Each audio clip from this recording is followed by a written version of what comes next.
अच्छा, ये जो अंधविश्वास होते हैं, क्या इनमें कोई सच्चाई होती है? या फिर ये सिर्फ, आप जानते हैं, पुरानी कहानियां हैं जो हमें डराने के लिए सुनाई जाती हैं? आज हम भारत की सबसे खौफनाक कहानियों में से एक की बात करने वाले हैं, नींबू मिर्च वाली चुड़ैल की कहानी। और पता है, इस कहानी की शुरुआत ही होती है चुड़ैल की एक बहुत ही डरावनी चेतावनी से। वो कहती है, जहां खटास होगी, जहां कड़वाहट होगी, मैं वहां लौट आऊंगी।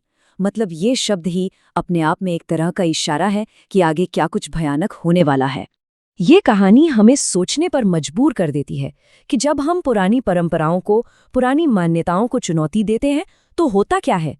क्या ये सिर्फ वहम है, या इसके सच में बहुत गंभीर नतीजे हो सकते हैं? कहानी में एक शख्स के लिए ये सवाल एक खौफनाक श्राप का रूप ले लेता है। एक ऐसा श्राप जो उसे किसी भी कीमत पर छोड़ने को तैयार नहीं है। तो कहानी शुरू होती है एक ऐसे इंसान से जो इन सब बातों पे यकीन नहीं करता, और उसके अहंकार में की गई एक छोटी सी गलती, एक ऐसी गलती जो सब कुछ बदल कर रख देगी। तो कहानी में दो दोस्त हैं, आर्यन और समीर। आर्यन जो आजकल की सोच वाला है, इन सब पुरानी बातों पर हंसता है। वहीं समीर खौफपुर जाने वाली भुताहत सड़क की कहानियों से बहुत डरता है। और यहीं से आप कह सकते हैं मॉडर्न सोच और पुराने अंधविश्वास के बीच की लड़ाई शुरू होती है।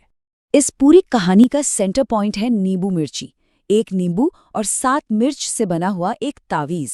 पूरे भारत में लोग इसे बुरी आत्माओं और बुरी नज़र से बचने के लिए इस्तेमाल करते हैं। ये समझना बहुत ज़रूरी है कि ये तावीज़ कितना पवित्र माना जाता है, तभी हम समझ पाएंगे कि आगे जो हुआ वो कितना भयानक था। तो होता ये है कि एक सुनसान सड़क पर आर्यन को एक अजीब सी नींबू मिर्ची मिलती है, और उसमें से ना खून जैसा कुछ लाल लाल सा टपक रहा था। अब आर्यन तो इन सब चीजों में मानता नहीं, तो वो गुस्से में उसे अपने पैर से कुचल देता है। बस यही थी वो गलती। उसे अंदाजा भी नहीं था कि उसने सदियों से सोए एक ऐसे भयानक श्राप को जगा दिया है।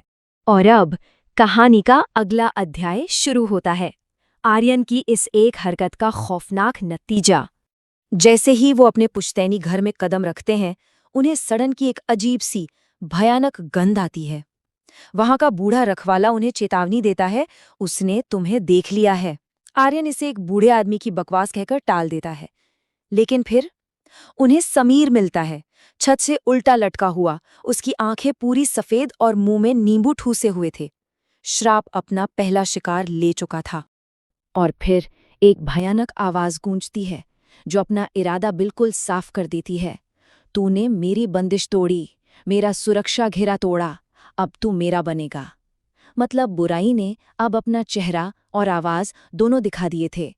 लेकिन ये कोई ऐसी वैसी बुराई नहीं थी जो सिर्फ उस गांव या उस घर तक ही रहे। नहीं, ये तो एक इंसान से जुड़ चुकी थी और उसका पीछा नहीं छोड़ने वाली थी। शहर वापस आकर अपनी मॉडर्न दुनिया में आर्यन को अपनी जेब में एक ताज़ा नींबू और मिर्च मिलती है, और उसी पल उसे ये एहसास होता है कि इससे बचकर भागना नामुमकिन है। वो अलौकिक शक्ति अब उसके साथ शहर आ चुकी है। अब श्राप का अगला निशाना है आर्यन का परिवार। उसकी बहन माया देखती है कि पानी का ग्लास अचानक खून में बदल गया है।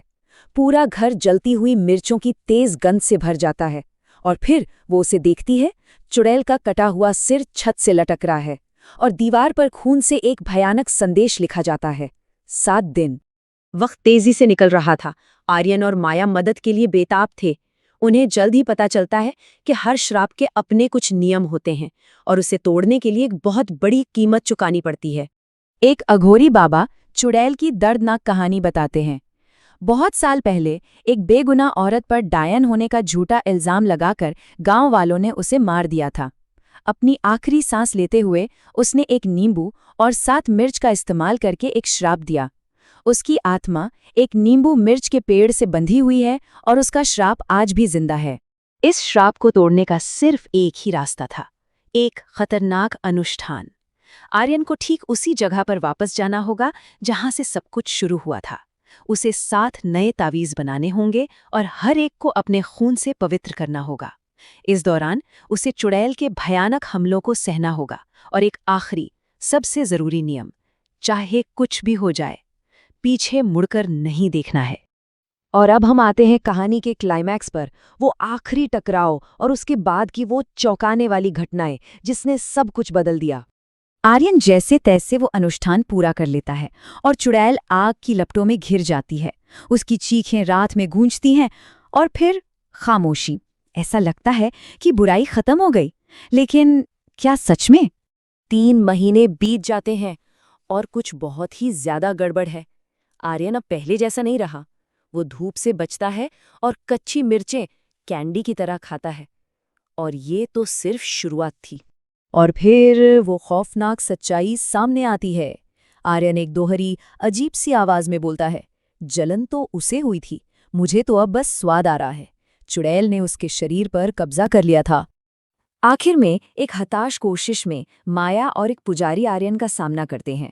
कब्जे में आया आर्यन अपनी भयानक ताकत दिखाते हुए समीर को हवा में उठा लेता है, लेकिन माया हिम्मत करके असली श्रापित तावीज को उसकी गर्दन पर डाल देती है। एक काला धुआं चीखते हुए उसके शरीर से बाहर निकलता है और गायब होने से पहले एक आखिरी भयानक वादा करके जाता है। तो श्राप को तो सील कर दिया गया था, लेकिन जहाँ कड़वाहट बाकी रहती है, क्या वहाँ बुराई सच में कभी खत्म हो सकती है, या फिर वो बस अंधेरे में अपने अगले शिकार का इंतजार कर रही है?